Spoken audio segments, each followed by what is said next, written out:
সম্মানিত শিক্ষার্থীরা, তোমরা কেমন আছো? সবাই সিলেট কৃষি ইউনিভার্সিটি থেকে আসছি, তাই না?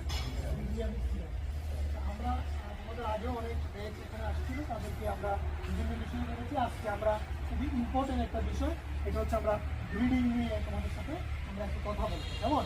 ব্রিডিং মানে হচ্ছে আমাদের জাত উন্নয়ন করার জন্য, গবাদি পশুর জাত উন্নয়ন করার জন্য আমরা ব্রিডিংটা খুবই গুরুত্বপূর্ণ আমরা মনে করতে পারি। যেমন আমরা পুরো বিশ্বে যে অ্যানিমেল ব্রিডিংটা, এটা মূলত ক্রস ব্রিডিংয়ের উপর ভিত্তি করে এই ডেভেলপমেন্টটা করা হয়েছে, ক্রস ব্রিডিংকে টার্গেট করে। আমাদের দেশে যে জাতীয় ব্রিডিং যে নীতি আছে, প্রজনন নীতিমালা 2007, সেটির আলোকে কৃত্রিম প্রজনন নির্দেশিকা 2019 অনুযায়ী আমরা ব্রিডিং পলিসিকে বাংলাদেশে ইমপ্লিমেন্ট করে থাকি। আমাদের খামারে দিলে প্রথমেই আমাদের যে খামারিগণ, ওনারা বেশিরভাগ সময় বিভিন্ন পার্সেন্টেজে বীজ আমাদেরকে চায়। আমরা আমাদের কর্মীগণ বিভিন্ন ধরনের বীজ আমাদেরকে দেয়। আমরা এখানে যে বিষয়টা নীতিমালা অনুযায়ী বলছি, আমাদের গাভীটা যদি বেশি হয়, তাকে সাধারণত বেশি যে Pabna cattle, Munshiganj cattle, RCC বা বেশি করে দেওয়ার জন্য, কিংবা হলিস্টাইন ফ্রিজিয়ান যদি দেয়, তাহলে তাকে সচ্ছল গাভ মিলে তাকে 100% বীজ দেওয়ার জন্য, তাহলে আমাদের 50% একটা ক্রস ব্রিড গাভী ডেভেলপ করার সম্ভাবনা থাকে। যদি সেখানে শাহিওয়াল হয়, আমরা বলি কি শাহিওয়ালকে 100% শাহিওয়াল অথবা 50% শাহিওয়াল, 50% বেশি দিতে দেওয়ার জন্য। আর যদি ওনার গরুটা ক্রস, তাহলে আমরা বেশি প্রিফার করে বলি যে 50% হলে 50% বেশি, অথবা 50% হচ্ছে 50% অন ডিসক্রিপটিভ টাইপের জিনিসটা দেওয়ার জন্য। এখানে একটা সিস্টেমে অনেক সময় খামারি চাই যে ওনাকে 100% নেওয়ার জন্য বা এই পার্সেন্ট, এগুলো আমাদের থাকে। এই বিষয়ে আমরা আরও কথা বলবো, আমাদের কর্মীরাও আছে। আমরা বলি যে বিবাহের ক্ষেত্রে আমরা ভালো বংশের সাথে ভালো বংশের জন্য, ঠিক প্রাণীরও ভালো বংশ আছে। ভালো বংশটা কি? যদি সেটা দুধের গরু হয়, দুধ বেশি দিলে সেটা ভালো বংশ। যদি সেটা মাংসের গরু হয়, মাংস বেশি দিলে সেটা ভালো বংশ। যদি সেটা ডিম তারা পাখি হয়, মুরগি হয় বা হাঁস হয়, তাহলে ডিম বেশি দিলে সেটা ভালো বংশ। আমরা চাই ভালো বংশের, এই যে ভালো উৎপাদনের যে পুলিশটা আছে, সেটার সাথে যদি আমাদের লোকাল যে যেটা ক্রস করা হয়, তাহলে হবে কি একটা উন্নত প্রাণী বের হবে, এবং সেটার উৎপাদন আমাদের নর্মাল যে উৎপাদনটা আছে সেটা থেকে অনেক বেশি হবে। আমরা কি একমত? আচ্ছা, আমরা যে কথাটা বলতেছি ব্রিডিং এর শুরুতে আমরা নিশ্চয়ই কৃতজ্ঞ থাকবো কার কাছে? আর ড্রাইভার জন মেন্টেনের কাছে, যিনি বংশগতির জনক বলা হয়। আরও আমরা কৃতজ্ঞ থাকবো লাইভ স্টক সেক্টরে, যে আমরা বলি এনিমেল ব্রিডিং এর যিনি ফাদার, উনি হচ্ছেন রবার্ট ব্যাকওয়েল। রবার্ট ব্যাকওয়েল, ওনার অনেক অবদান আছে। আমরা তাদের কাছে নিশ্চয়ই কৃতজ্ঞ থাকবো আমাদের যে ডেভেলপমেন্ট সেটার জন্য। আমরা এখানে বলতেছি, আমরা ব্রিডিং এর মধ্যে কি বলতেছি, ব্রিডিং এর দুইটা প্রকার, একটা হচ্ছে ক্লোজ ব্রিডিং, একটা হচ্ছে আউট ব্রিডিং। কেমন? ক্লোজ ব্রিডিং হচ্ছে যেটা নিকট সম্পর্ক, রক্তের সম্পর্কে নিকট হয়, ঠিক আছে? তাহলে সেটা হচ্ছে ক্লোজ ব্রিডিং।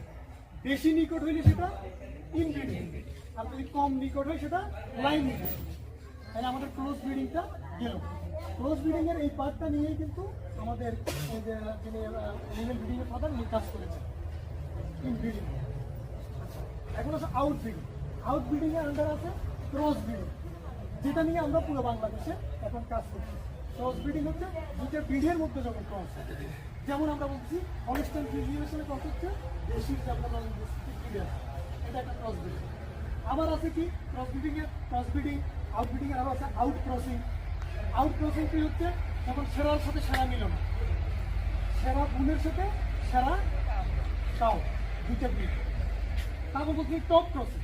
টপ ক্রসিং এর মধ্যে সেরার সাথে নন ডিসক্রিপটিভ, যেটা কম সেরা ফিমেল, সেটা হচ্ছে কেমন। আর কি আছে ব্যাক ক্রসিং। ব্যাক ক্রসিংটা আমরা বলতেছি আমরা ক্রস করতে যাই, আবার পিছন ফিরে যখন প্যারেন্টের কিংবা ওদের সমান বৈশিষ্ট্যের কোনো কিছু যখন ক্রস করা হয়, তখন আমরা ব্যাক ক্রসিং করি। এখন আমরা যেটা নিয়ে কাজ করি ক্রস ব্রিডিং। অনেকে হয়তো বা বলে যে হাইব্রিড, এটা কিন্তু হাইব্রিড না, এটা হচ্ছে ক্রস ব্রিড। হাইব্রিড হচ্ছে যখন দুটো স্পিসিস হয়, যেমন বাঘের সাথে টাইগারের সাথে লাইগার, কিংবা গাধার সাথে ওই যে ঘোড়া খচ্চর তৈরি হয়, বা আরও ধরনের বিভিন্ন তৈরি হয়। এখন আমরা যে ক্রস ব্রিডিংটার কথা বলতেছি, এখানে আবার অনেকগুলো আছে। টার্মিনাল ক্রসিং আছে, ক্রিস ক্রস ক্রসিং আছে, রোটেশনাল ক্রসিং আছে, তাই না? এরকম অনেকগুলো আছে না? আচ্ছা, আমরা এখন ক্রস ব্রিডিং এর যে পার্সেন্টেজটা ওইটার এখানে একটু আগে আমরা বলতেছি যে আমাদের যে আবহাওয়াটা আছে আমাদের আবহাওয়ার মধ্যে মোটামুটি 50% এইচএফ ব্লাড কিংবা 62.5% কিংবা সর্বোচ্চ 70% পর্যন্ত আমাদের আবহাওয়ার সাথে সে টলারেবল, সে ওয়েল অ্যাডজাস্টেবল। এই জায়গাটাতে অনেকেই আবার একটু দ্বিমত পোষণ করে। যারা দ্বিমত পোষণ করে তাদের সাথে আমরা একমত হতে চাই এক জায়গায়, যদি সেটা সাইন্টিফিক্যালি হয়, সেটা প্রুভেন হয়, সেটা সাস্টেইনেবল হয়। আমাদের এবং অন্যদের বা যারা এই সেক্টরে কাজ করতেছেন সবারই একই উদ্দেশ্যে, আমরা প্রোডাকশন বাড়াতে চাই, উন্নত জাতের গাভী তৈরি করতে চাই। কিন্তু আমরা যদি 100%-এর যে গাভী আমরা তৈরি করতে চাচ্ছি, এটাও আমাদের চিন্তা করতে হবে সে এই এনভায়রনমেন্ট, এই টেম্পারেচার, এই অবস্থানে সে ওয়েল টলারেবল কিংবা টিকতে পারবে। আমরা যদি স্বল্প মেয়াদী লাভের জন্য কিছু একটা করি, একটা দীর্ঘমেয়াদী একটা ব্রিডিং পলিসিতে ইফেক্ট করবে। কারণ একটা ব্রিড কিংবা ব্রিডিং পলিসি কিংবা ব্রিডের একটা পরিকল্পনা তৈরি করতে মোটামুটি 50, 60, 100 বছরের একটা জার্নি। একটা ভালো ফুল তৈরি করতে মোটামুটি 5 থেকে 7 বছর লেগে যায়। ওই ফুল থেকে আমরা মোটামুটি 2.5 থেকে 3 বছর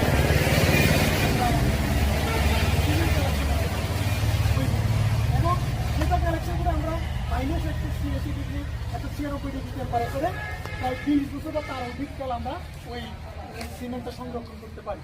তাহলে দেখা যাচ্ছে আমাদের বুলটা মরে যায়, ওর খবর নেই, কিন্তু তার সিমেন্ট কিনতে চলতেই থাকে। কেমন? তাইলে আমরা যে ব্রিডিং পলিসির কথা বলতেছি, আমাদের যদি উন্নত জাতের ব্রিড তৈরি করতে আমরা পার্সেন্টেজ, যেমন আমরা যদি গাভীকে উন্নত করতে চাই, আমাদের F1, F2, F3, F4 এভাবে F7-এ যাইয়া আমরা একটা পিওর ব্রিড পাওয়ার সম্ভাবনা আছে। কিন্তু আমরা বলতেছি F2-তে যাইয়া F1-এ 50%, F2-তে 75%, ওর বেশি ক্রস না করার জন্য।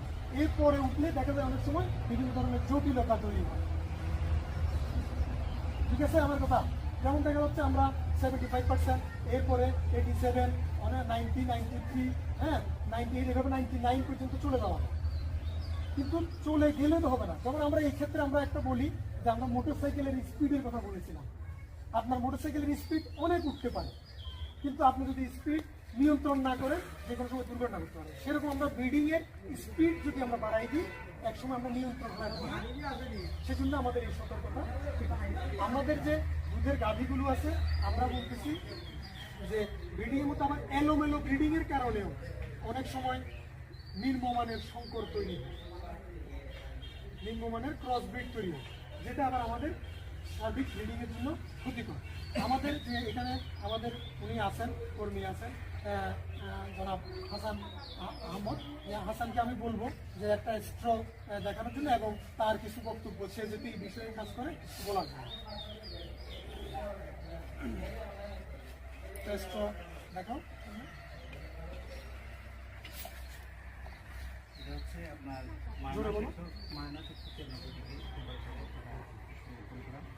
এটা যখন আমরা ইয়ে করবো, গাভীকে বীজ দেওয়ার আগে আমরা এটা থ্রোয়িং করবো। থ্রোয়িংটা হচ্ছে ঠিক আপনার 37.5 থেকে 38.5, অর্থাৎ স্বাভাবিক হচ্ছে 37 থেকে 38 সেলসিয়াস তাপমাত্রা আমরা এটা বীজটা থ্রোয়িং করবো সর্বোচ্চ 10 থেকে 11 সেলসিয়াস। এবং আমরা বীজ দেওয়ার আগে আমরা টাইমিংটা নির্ধারণ করবো। প্রপার টাইমিংয়ের কারণে দেখা যায় আপনার ফেলিওর কনসেপশন রেটটা আপনার অনেক কিছু অন্যতম যেটা হচ্ছে আপনার টাইমিং। আমরা যখন গাভী হিটে আসার সাথে সাথে সাধারণত খামারিরা ফোন দিবে, ফোন দেওয়ার সাথে সাথেই বলে যে এক্ষুনি আসেন, এক্ষুনি এসেই আপনার বীজটা দিয়ে যান বা গাভীকে হিট দিয়ে যান। তখন এসে দেখা যায় আপনার ফেলিওরটা বেড়ে। তখন আমরা সেক্ষেত্রে আমরা কী করি, সাধারণত আদর্শ টাইম হচ্ছে গাভী হিটে আসার 12 থেকে 16 অথবা 12 থেকে 18, এই টাইমের ভিতরে 12 থেকে 16, 12 থেকে 18 ঘন্টার ভিতরে আমরা যদি বীজটা দিতে পারি, টাইমিংটা দেখা যায় আপনার শতকরা 80% গাভীতে টাইমিংটা মিলে যায়। 10% এর মধ্যে 10% গাভী বা 2 দিন 3 দিন অন্যান্য সমস্যার কারণে হিটে থাকতে পারে। ম্যাক্সিমাম গাভী আপনার 24 ঘন্টা হিটে থাকে। তো সেক্ষেত্রে আমরা যদি 12 থেকে 18 বা 12 থেকে 16 ঘন্টার ভিতরে যদি আমরা এইটা দিতে পারি, তাহলে কনসিস্টেন্ট রেটটা আপনার ভালো। হিট সংক্রান্ত যতগুলা মোটামুটি সার্ভিস সবগুলোই করেছে এই ধন্যবাদ।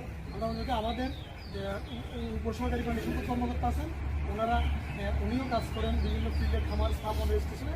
আপনি এই যে আমাদের ব্রিডিংয়ের বিষয়ে যে খামারিদের যে চাহিদা এই বিষয়ে আপনি কিছু কথা আমাকে বলেন। হয়তো তো কিছু বলে ফেলছেন, আপনারা জানেন ব্রিডিংয়ের যে বিষয়গুলো, ব্রিডিংয়ের আমরা যে খামারিগুলো আছে, খামারিগুলো আসলে জানে না, টাইমিংয়ের বিষয়টা জানে না। কিন্তু এই কারণে আমরা অনেকগুলো খামারি বা লোকাল যে খামারিগুলো আছে না, মানে বীজের যে পঞ্চমের হারটা কম থাকে।